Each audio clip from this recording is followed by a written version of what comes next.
بسم الله الرحمن الرحيم. اللهم صل وسلم وبارك على سيدنا محمد. ازيكم حبايب قلب؟ عاملين ايه؟ يا رب تكونوا جميعا بألف خير. هنا بقى الحلاوة والجمال. شايفين بقى صينية البطاطس الشهية قوي قوي دي؟ شايفين الحلاوة؟ بجيبها لكم تركاية تركاية وحتة حتة وقطعة قطعة. شايفين؟ الله على الجمال. هنعمل بقى شوية رز كده بشعرية عجب، وشوية سلطة، واهم حاجة بقى الصينية اللي معانا. شايفين الجمال؟ انا بجيبها بقى من قريب ومن بعيد زي ما احنا شايفين مع بعض. وتعالوا بقى نبدأ الفيديو بتاعنا ونقول بسم الله الرحمن الرحيم زي ما احنا متعودين مع بعض.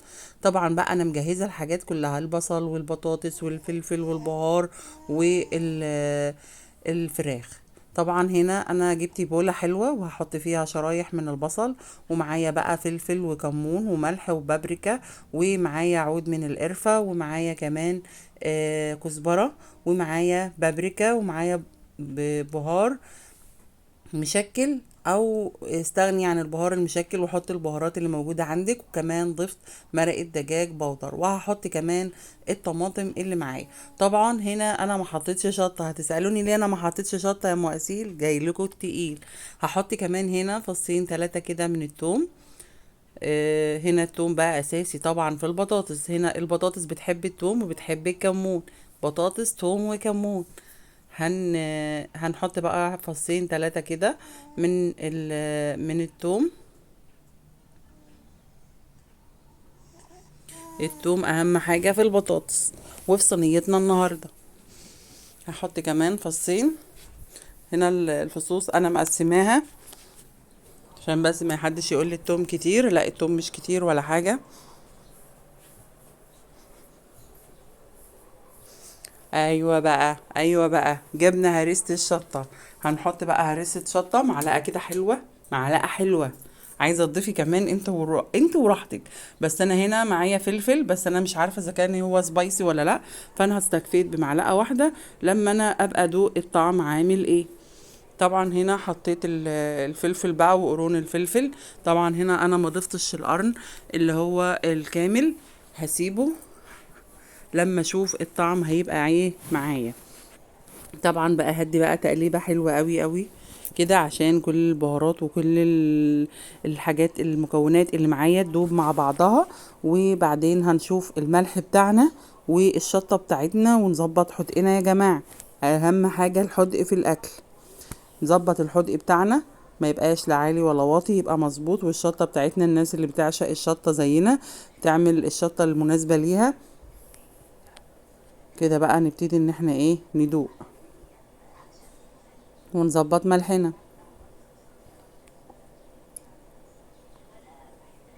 هنا تمام. نركن دي على جنب ونجيب بقى الصينية بتاعتنا. الصينية بتاعتنا المقاس اللي عندك والعدد الأفراد أسرتك. طبعا هنا حطيت قطعتين من الزبدة. عايزة تحطي زيت ماشي، عايزة تحطي سمنة ماشي، احنا مش مختلفين على المادة الدهنية. هحط بقى البطاطس معايا طبعا. مقطعها بالطريقة دي حلوة، تدي شكل شيك قوي قوي للصينية. عايزة تقطعيها التقطيعة المناسبة ليكي ما فيهاش مشكلة تماما، مش هتقولك لا.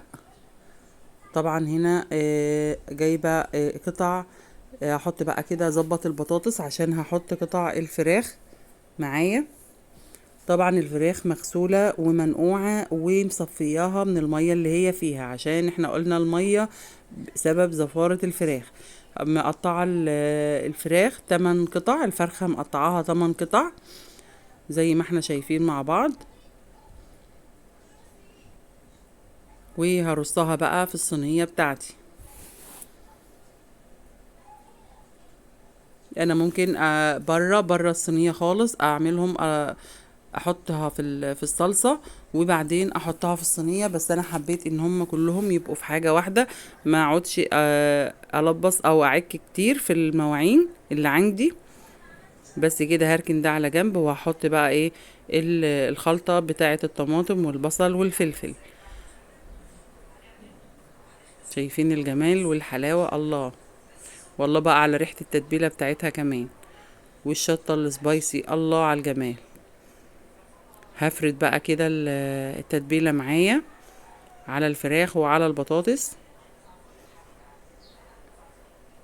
لا عملنا صلصة ولا عملنا حاجة، وصينية حلوة وشهية وطعمها حلو جدا جدا. شايفين الجمال؟ هجيب بقى معلقة عشان الاسباتولا كده بتروح وتيجي معايا، هجيب معلقة وايه وهعمل هقلب بالمعلقة.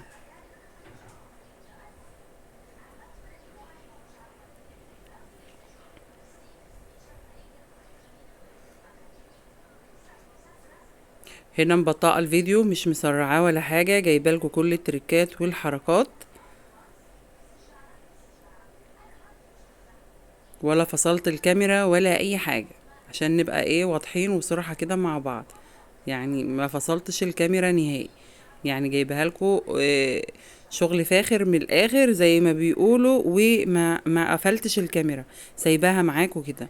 شايفين الجمال؟ هحط بقى القرن السبايسي برضو على الوش زي ما احنا متعودين مع بعض، عشان يبقى شكل صينيتنا رائع وحلو قوي.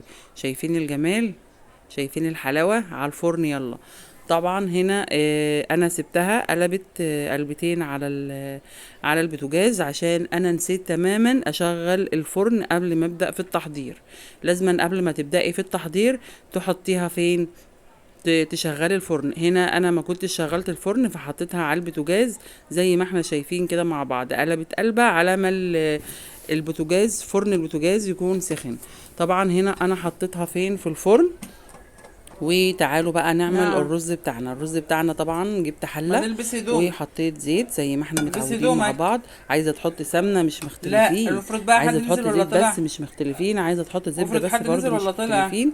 بس الزبدة ما ينفعش تتحط من غير الزيت عشان ما تتحرقش. طبعا هنا خلاص حطيت الزبدة وحطيت الزيت وحطيت فص توم كده مهروس، فص توم مهروس. شايفين الجمال؟ هشوحه كده تشويحة حلوة لما الريحة بتاعته تطلع. لما الريحة بتاعته تطلع، ريحة التوم بتبقى طالعة. هنشوف هنعمل ايه. هنحط بقى الشعرية. ريحة التوم طلعت، هنحط الشعرية. هشوح بقى تشويحة حلوة لما الشعرية تتحمر معايا. طبعا هنا انا ما فصلتش الكاميرا نهائي، سايبة الكاميرا شغالة ما فصلتهاش، عشان نبقى شايفين كل حاجة وشايفين التركات والحركات. هحمر الشعرية ونرجع. شايفين اهو كده احمرت. هحط بقى الايه الرز وهشوحه مع الشعرية تشويحة حلوة.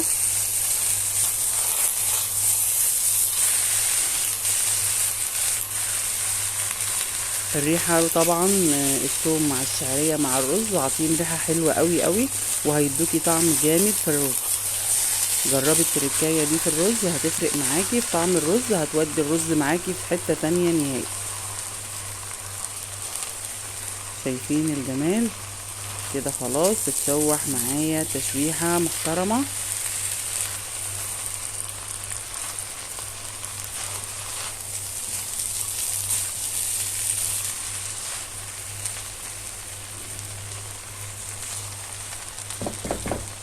روايح المطبخ النهاردة حلوة قوي قوي. طبعا بقى هنزل بالمية. عندك مرقة ماشي، ما عندكيش مرقة لا وبتضيفي مية خلاص زي انت وراحتك. انا بحب طبعا اضيف مية، الناس اللي متابعيني بنضيف مية. طبعا بقى صينية الفراخ شايفين الجمال معايا. طبعا انا ما غطيتهاش نهائي في الفرن، عشان نبقى واخدين بالنا انا ما غطيتهاش في الفرن. واخده لون معايا حلو قوي وقلبتها على الناحيتين عشان تبقى واخده لون من الناحيتين، عشان نبقى عارفين. هنا بقى بقلب الرز. هسيبه بقى يتشرب ميته ويتلدن وياخد ويدي كده مع نفسه. وبس نضيف الملح الاول، لان احنا هنا ما ضفناش الملح، هنضيف الملح. وظبطت الميه بتاعته كده تمام. هسيبه بقى يتشرب وتعالوا نشوف الصينيه بتاعتنا. طبعا هنا شايفين الفراخ انا حط عفوا انا حطها واخده لونين، واخده لون من الجنبين، عشان نبقى واخدين بالنا. واخده لون من الجنبين، اللون من هنا ولون من هنا.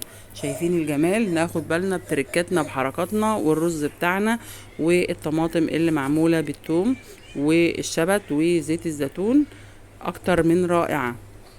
اتمنى تكون الطريقة بتاعت النهاردة عجبتكم، وان شاء الله اشوفكم على خير في فيديو جاي.